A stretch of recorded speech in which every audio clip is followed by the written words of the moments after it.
The Hundred Years' War on Palestine, by Rashid Khalidi. Introduction. Imagine it's March 1, 1899. A distinguished elderly man sits down in a hotel in Istanbul to write a letter. He is a scholar, a former mayor of Jerusalem, and a man who has spent his life navigating the currents of a changing world.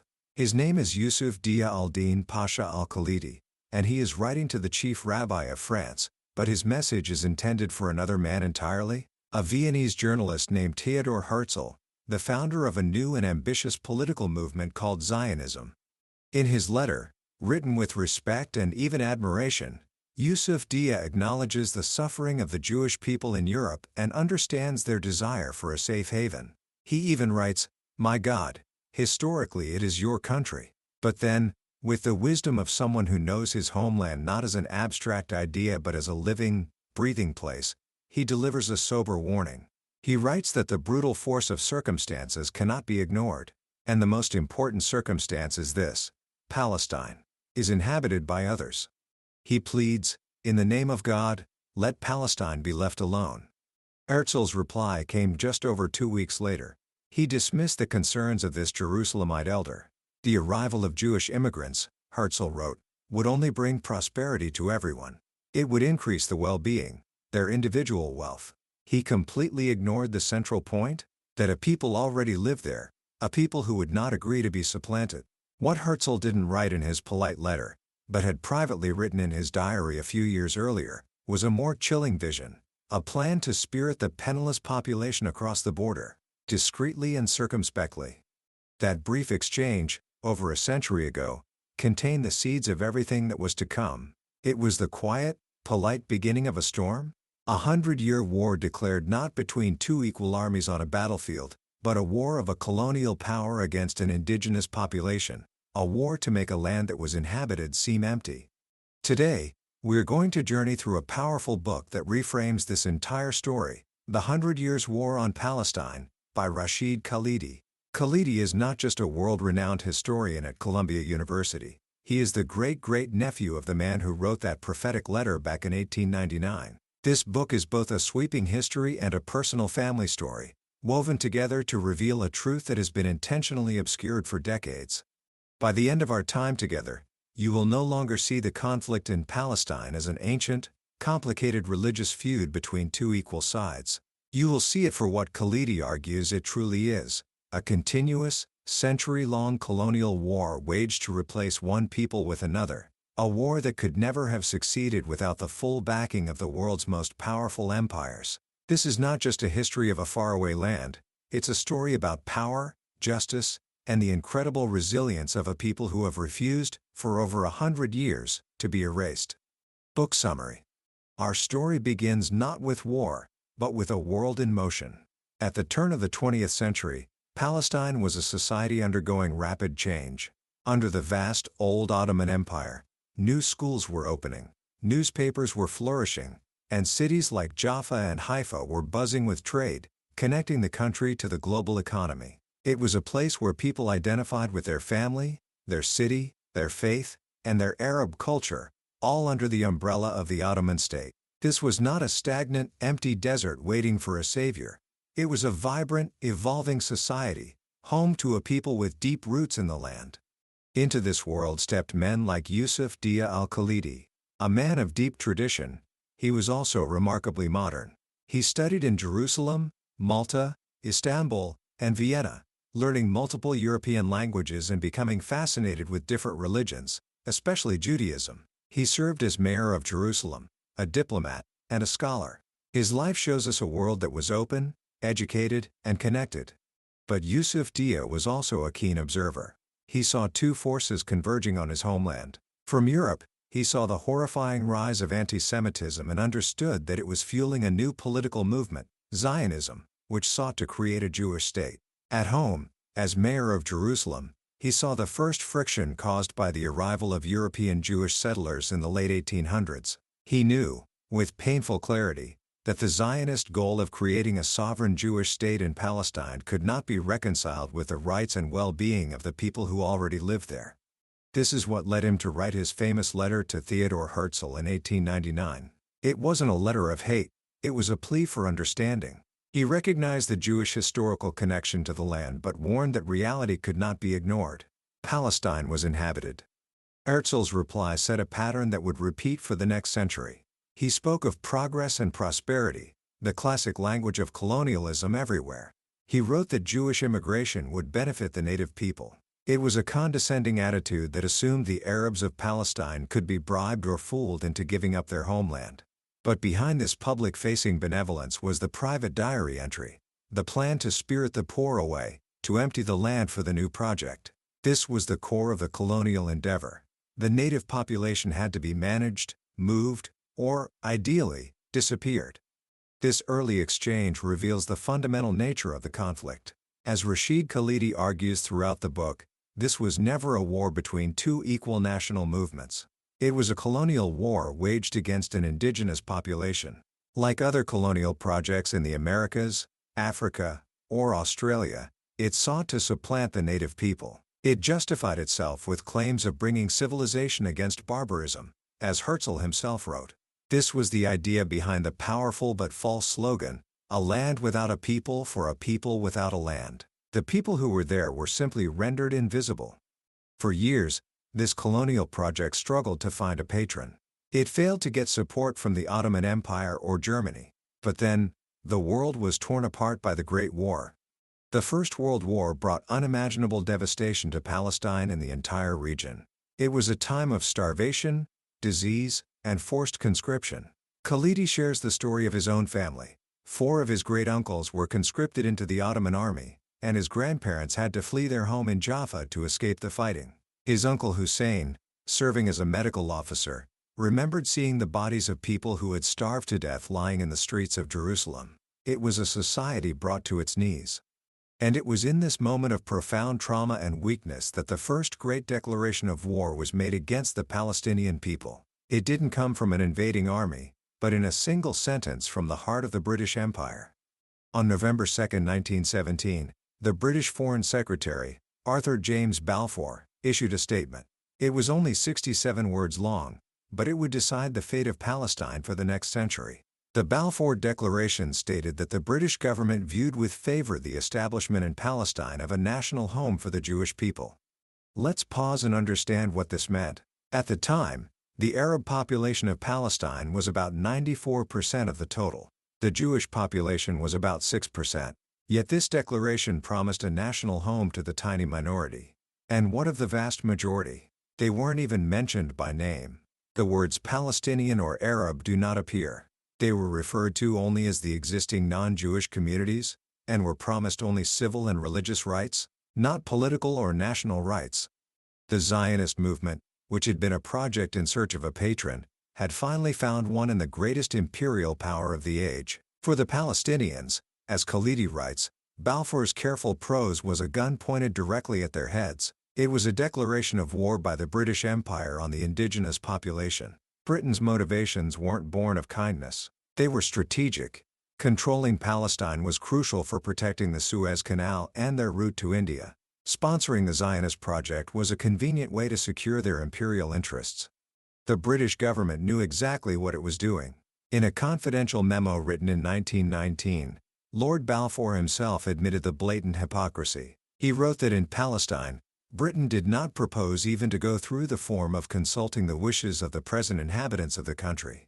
He dismissed the rights of the 700,000 Arabs who now inhabit that ancient land as mere desires and prejudices, which were less important than the future hopes of Zionism. He bluntly admitted that when it came to Palestine, the great powers had made promises they always intended to violate.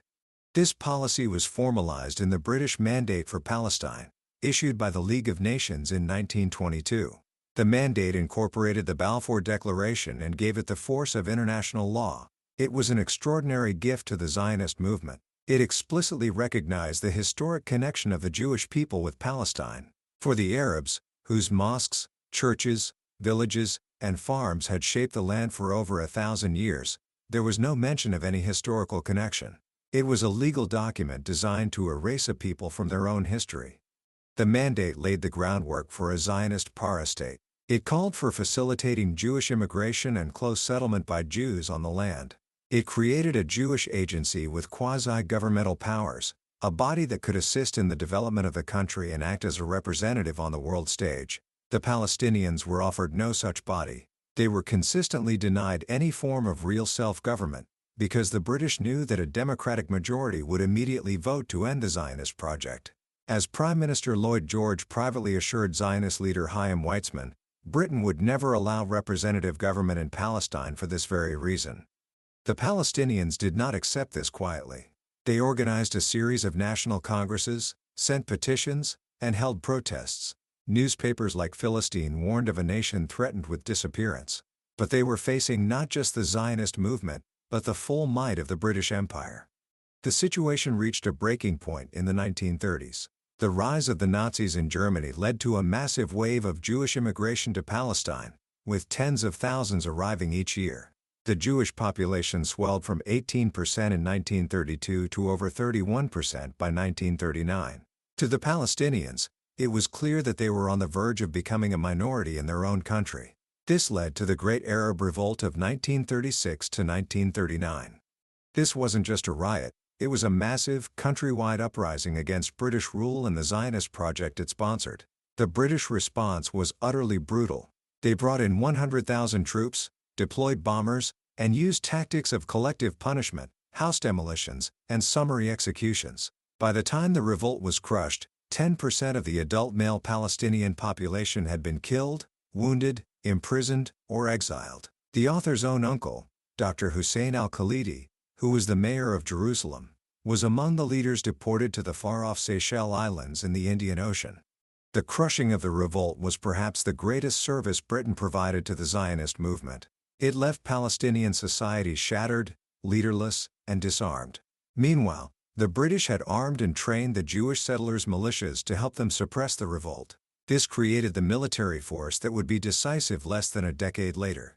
As the revisionist Zionist leader Ze'ev Jabotinsky had written years earlier with stark honesty, Zionist colonization can proceed and develop only under the protection of a power that is independent of the native population, behind an iron wall, which the native population cannot breach. In the 1930s, Britain provided that iron wall. As World War II ended, the global balance of power shifted. A weakened Britain could no longer hold on to its empire, and two new superpowers, the United States and the Soviet Union, stepped onto the world stage. The Zionist movement, led by David Ben-Gurion, shrewdly anticipated this shift. In 1942, at the Biltmore Hotel in New York, the movement for the first time openly called for turning all of Palestine into a Jewish commonwealth. They began a massive public relations effort in the United States, which, in the wake of the horrifying revelations of the Holocaust, found a receptive audience. Zionism, once a project backed by the declining British Empire, now found a new and even more powerful patron in America. In 1947, exhausted and unable to control the situation, Britain dumped the problem of Palestine into the lap of the newly formed United Nations. This led to the Second Great Declaration of War. The UN proposed to partition Palestine. The plan, known as Resolution 181, was passed on November 29, 1947, with the crucial backing of both the United States and the Soviet Union. It was a blatant violation of the principle of self-determination enshrined in the UN's own charter. The Jewish population, which by then was about a third of the total and owned less than 7% of the land, was allocated over 56% of Palestine for their state. The Arab majority was given the smaller, less fertile remainder. On the very day of that fateful vote, Rashid Khalidi's father, Ismail, then a young man, was sent to deliver a message to King Abdullah of Transjordan. Dr. Hussein al-Khalidi, acting for the Palestinian leadership, had asked his younger brother to tell the king that the Palestinians could not accept his offer of protection. They wanted to control their own fate, not trade one master for another.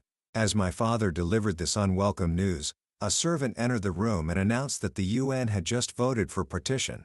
Before stalking out, the king turned to my father and said coldly, "You Palestinians have refused my offer. You deserve what happens to you." What happened next is what Palestinians call the Nakba, or the catastrophe. It was the seismic upheaval that created the State of Israel and shattered Palestinian society. Khalidi argues that the ethnic cleansing of Palestine began well before any Arab armies entered the country. Starting in late 1947 and accelerating in the spring of 1948, Zionist militias implemented a plan known as Plan Dalet. Its purpose was to conquer and depopulate the areas assigned to the Jewish state, as well as territory beyond it. Major Arab cities like Haifa and Jaffa were besieged and bombarded until their populations fled in terror. Villages were systematically attacked. The massacre at Deir Yashin on April 9, 1948, where over 100 villagers, many of them women and children, were slaughtered, sent a shockwave of fear across the country, accelerating the flight. By the time Israel declared its independence on May 15, 1948, some 300,000 Palestinians had already been driven from their homes. When the poorly equipped and uncoordinated armies of the neighboring Arab states finally intervened, they were defeated by the superior and now battle-hardened Israeli forces. This led to a second, even larger wave of expulsions. By the end of the war in 1949, Israel controlled 78% of historic Palestine. At least 720,000 Palestinians, more than half the Arab population, had become refugees. Over 400 Palestinian villages were depopulated and subsequently destroyed to prevent their inhabitants from ever returning. Khalidi's own grandparents were among those displaced. His grandfather, then 85, stubbornly refused to leave their home near Jaffa. He only left when a friend ventured through the fighting to retrieve him, lamenting that he could not take his books. The family never saw their home again. Today, its ruins still stand, abandoned, on the outskirts of Tel Aviv. The Nakba was the violent birth of the State of Israel. It was, as Khalidi argues, the only way an overwhelmingly Arab country could be transformed into a predominantly Jewish state. It was the brutal fulfillment of the colonial project. In the aftermath, the Palestinians were rendered invisible. They were scattered, defeated, and leaderless. The remaining 22% of Palestine was divided, with the West Bank and East Jerusalem falling under the control of Jordan, and the Gaza Strip under Egyptian administration. Inside Israel, the 160,000 Palestinians who remained were placed under strict military rule until 1966, their lands confiscated, and they were treated as a suspect fifth column.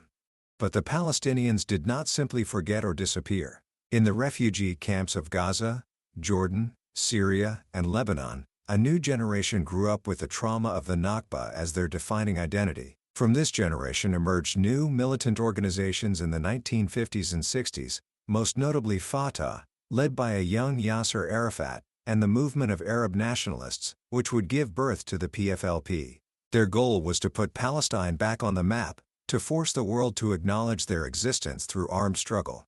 These small guerrilla raids from neighboring countries provoked massive Israeli retaliation, creating a cycle of escalating violence that led directly to the next major confrontation, the 1967 war. The story often told about the Six-Day War of June 1967 is one of a tiny, vulnerable Israel on the brink of annihilation, facing the combined might of the Arab world. Khalidi, citing declassified intelligence reports and even the words of Israeli generals themselves, shows this to be a myth. American intelligence knew, and told President Johnson, that Israel was far superior militarily and would whip hell out of them even if the Arabs attacked first.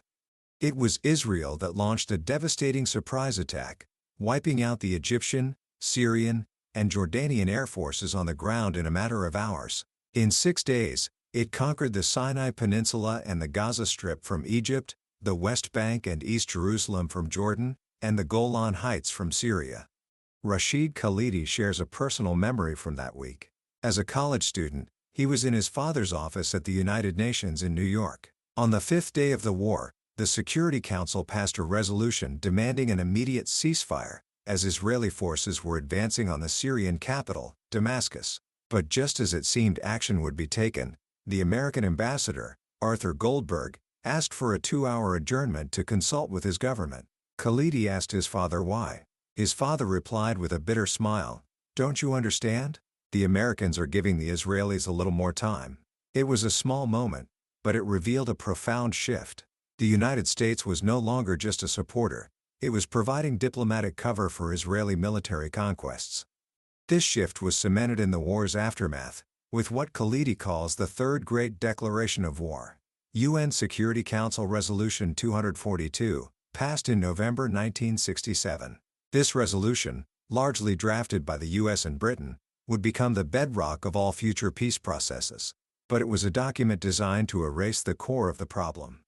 First, like the Balfour Declaration, it does not mention the Palestinians or Palestine by name. It refers only to achieving a just solution of the refugee problem, reducing a national struggle for self-determination to a humanitarian issue. Second, it was deliberately ambiguous. The English text calls for withdrawal of Israel armed forces from territories occupied in the war, not the territories. Israel and the U.S. have used this linguistic loophole ever since to argue that Israel is not required to withdraw from all the land it conquered. Most importantly, by focusing only on the territories occupied in 1967, UNSC 242 effectively legitimized the results of the 1948 war. It erased the Nakba, the expulsion of the refugees, and Israel's conquest of 78% of Palestine. The conflict was now framed as a dispute between states over the 1967 borders, not as an unresolved colonial conflict over the entirety of Palestine. The Palestinians, once again, were written out of their own story. But 1967 had a paradoxical effect. While it was a crushing defeat for the Arab armies, Khalidi argues that by defeating the Arabs, Israel resurrected the Palestinians. In the face of being ignored by the world's powers, the Palestinian national movement re-emerged with incredible force. The militant groups took over the Palestine Liberation Organization, or PLO, which had been created by the Arab states. With Yasser Arafat as its chairman, the PLO became an independent actor on the world stage, recognized by the Arab League and over 100 countries as the sole legitimate representative of the Palestinian people. This resurgence was also cultural. Writers like Ghassan Kanafani and poets like Mahmoud Darwish gave voice to the experience of exile and resistance, helping to forge a new sense of national identity. The re-emergence of the Palestinians was a major problem for Israel and the United States, which had tried to pretend they didn't exist. This led to what Khalidi calls the Fourth Declaration of War, the 1982 Israeli invasion of Lebanon. By the early 1980s, the PLO had established a powerful mini-state in Lebanon, from which it launched attacks on northern Israel. In 1982, Israel's defense minister, Ariel Sharon, launched a massive invasion. Khalidi argues the real target wasn't just the PLO in Lebanon, it was the idea of Palestinian nationalism itself. Sharon believed that by crushing the PLO's military and political infrastructure, he could break the spirit of Palestinians in the West Bank and Gaza, making it easier for Israel to annex those territories permanently. This war was launched with a green light from the American Secretary of State, Alexander Haig. It was, in effect, a joint U.S.-Israeli war against the Palestinians. Khalidi and his family lived through the brutal 7-week siege of Beirut. He describes the terror of the opening bombardment, rushing to pick up his young daughters from school as Israeli jets roared overhead. He describes the indiscriminate shelling that destroyed entire apartment buildings, and the constant fear. Eventually, the PLO was forced to evacuate Beirut. The United States, acting as a mediator, gave solemn written pledges that the Palestinian civilians left behind in the refugee camps would be protected. The international forces supervising the evacuation left as soon as the last PLO ship departed. Days later, Israel's Lebanese Christian Phalangist allies entered the Sabra and Shatila refugee camps. As Israeli forces surrounded the camps and fired flares to illuminate the night sky, the militias slaughtered more than 1,000 unarmed men, women, and children. The 1982 war succeeded in expelling the PLO, leaving the movement defeated and dispersed to a new exile in Tunis. But once again, the outcome was paradoxical. Sharon's plan backfired. Instead of crushing Palestinian nationalism, the defeat in Lebanon shifted the center of gravity of the struggle away from the diaspora and back inside Palestine itself. 5 years later, in December 1987, a spontaneous, popular uprising erupted across the West Bank and Gaza. This was the First Intifada. It was a grassroots movement, driven by a generation that had known nothing but military occupation. Unlike the armed struggle from abroad, the Intifada was overwhelmingly nonviolent, a campaign of civil disobedience, strikes, boycotts, and mass demonstrations. The iconic image was of a young boy throwing a stone at an Israeli tank. Israel's response, ordered by then Defense Minister Yitzhak Rabin, was an iron fist policy of force, might, and beatings. The televised images of heavily armed soldiers breaking the bones of teenage protesters did immense damage to Israel's image as a David facing an Arab Goliath. For the first time, much of the world began to see Israel as a brutal occupying power. The first intifada was, Khalidi argues, the first unmitigated victory for the Palestinians. It made it clear to the Israeli leadership, including Rabin, that the occupation could not be sustained by force alone. This realization, combined with the PLO's weakness and isolation after its disastrous support for Saddam Hussein in the 1991 Gulf War, led to a new phase, the peace process.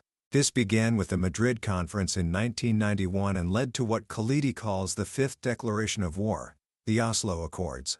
Khalidi was an advisor to the Palestinian delegation during the talks in Washington that followed Madrid, giving him a unique insider's perspective.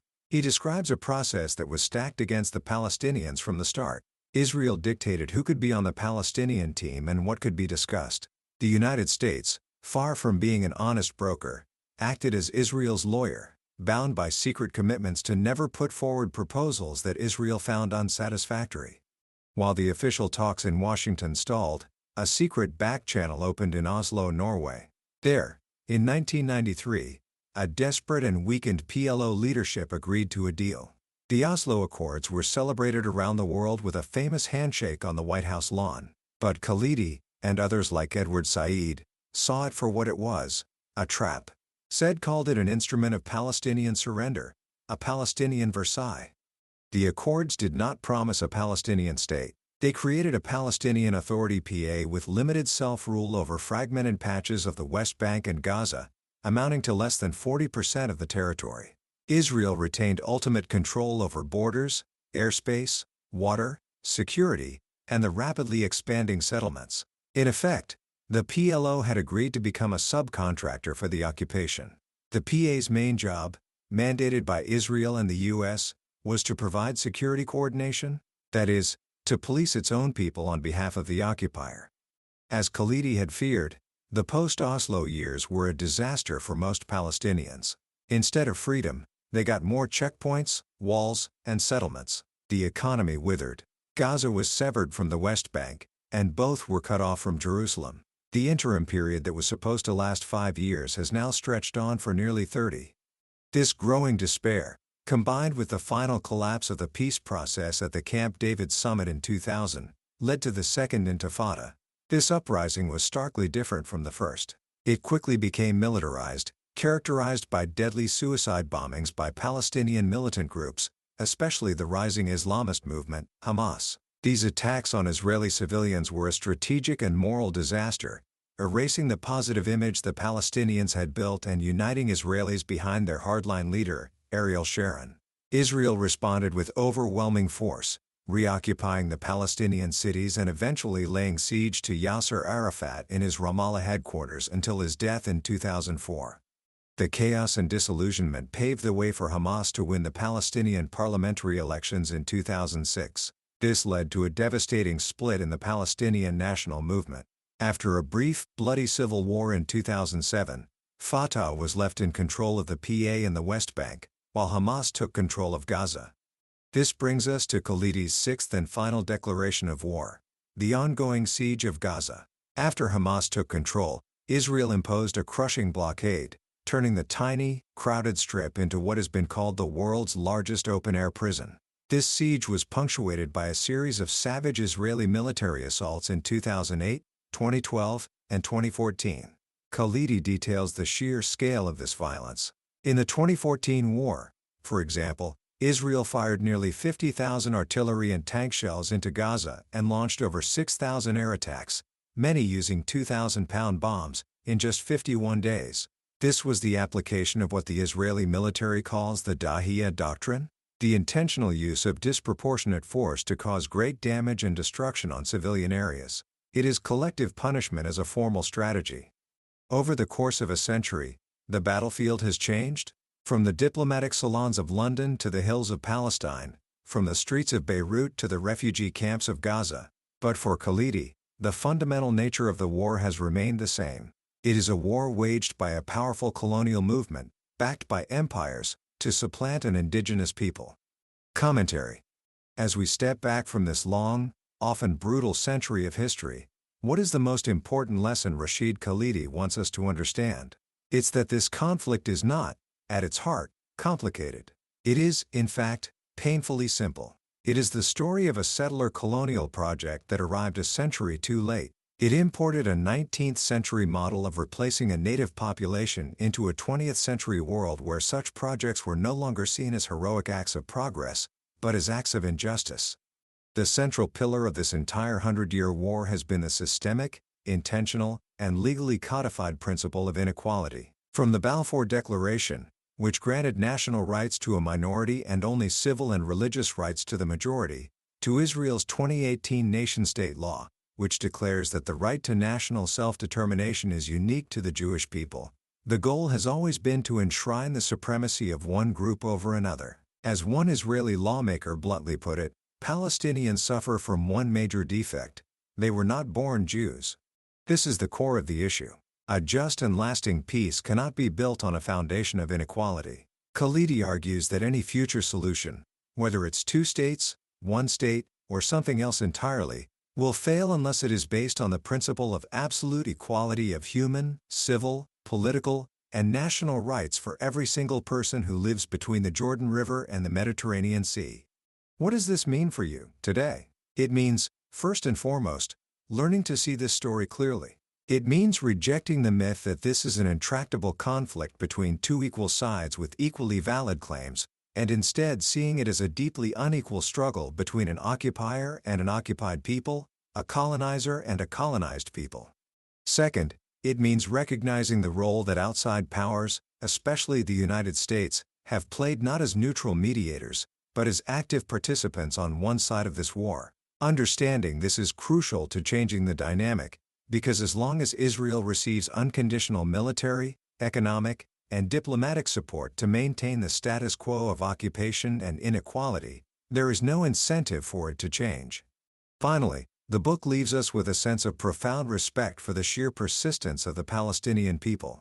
For over a century, they have faced the world's greatest powers. They have been defeated, dispossessed, exiled, and divided. And yet, they are still there. Their population in historic Palestine is now roughly equal to the Jewish population. They have refused to disappear. Their story is a powerful testament to the idea that you can occupy a people's land, but you can't extinguish their identity or their demand for justice. The 100 Years' War on Palestine has failed in its ultimate objective, to erase a people. And in that failure lies the hope for a different, more just future. That was the book summary of the 100 Years' War on Palestine by Rashid Khalidi. We certainly touched on the major declarations of war and the key turning points today. But I'll be honest with you, a summary can only ever be a map. The real journey happens when you walk the terrain yourself.